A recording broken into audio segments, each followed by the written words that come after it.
Mythological story with Jolly আমার পেজে তোমাদের সবাইকে স্বাগত। আজকে তোমাদেরকে আমি বলবো যে সনাতন হিন্দু ধর্মে মৃত্যুর পরে দেহকে শবদেহকে কেন দাহ করতে হয় এবং শবদেহের কী গতি হয়।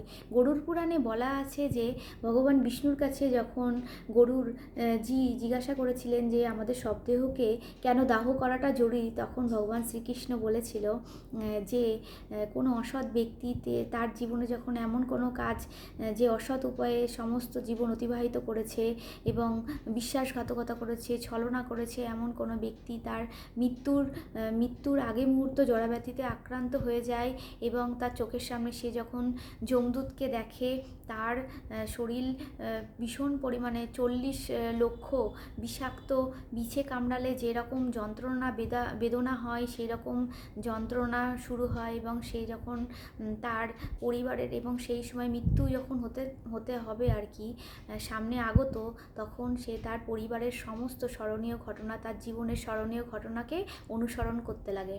তো এমন সময় যখন যমদূতকে সে চোখের সামনে দেখে এবং তার যখন মৃত্যু হয়, মৃত্যুর পরে যমদূত তাকে যমালয়ে নিয়ে যায় এবং যমালয়ে নিয়ে যাওয়ার পর সেখানে যমদূতের আদেশে আবার তার দেহকে কোথায় আবার যেখানে শবদেহ যার তার রাখা ছিল সেখানে আবার ফিরিয়ে দেওয়া হয় এবং সেখানে এসে সেই আত্মা দেখে যে তার শবদেহটা ওখানে ওই অবস্থায় পড়ে রয়েছে।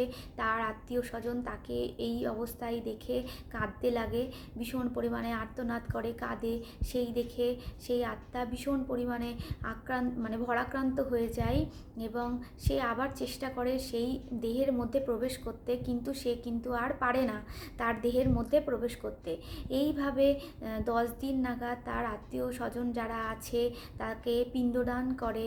তারপরে যখন তার দেহকে যখন জ্বালানো হয়, তার পরিবারের কোনো মানুষজন যদি তার দেহকে মুখাগ্নি করে, তার সন্তান বা তার কন্যা বা পুত্র সন্তান যদি তার মুখাগ্নি করে, তাহলে তার দেহ কি করবে, সদ্গতি হবে, তার আত্মার সদ্গতি হবে এবং সে সমস্ত ইহলোকের মায়া ত্যাগ করে সে পরলোকে গমন করতে পারবে।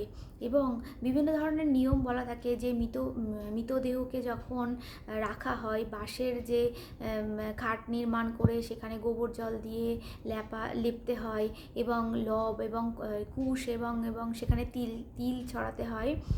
কেন?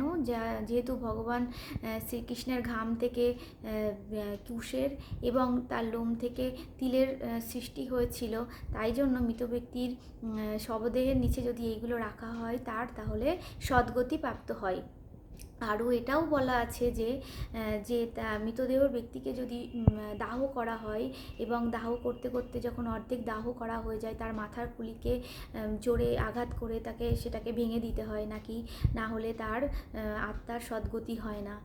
তো এইগুলো বলা হয়ে থাকে আমাদের সনাতন হিন্দু ধর্মে, যেহেতু আমাদের আত্মার সদ্গতির জন্য এই সব নিয়ম কারণগুলো করা হয়। না হলে তার আত্মা হলো পৃথিবী লোকেই বিরাজমান হয়, কখনোই সেটা পরলোকে যেতে পারে না।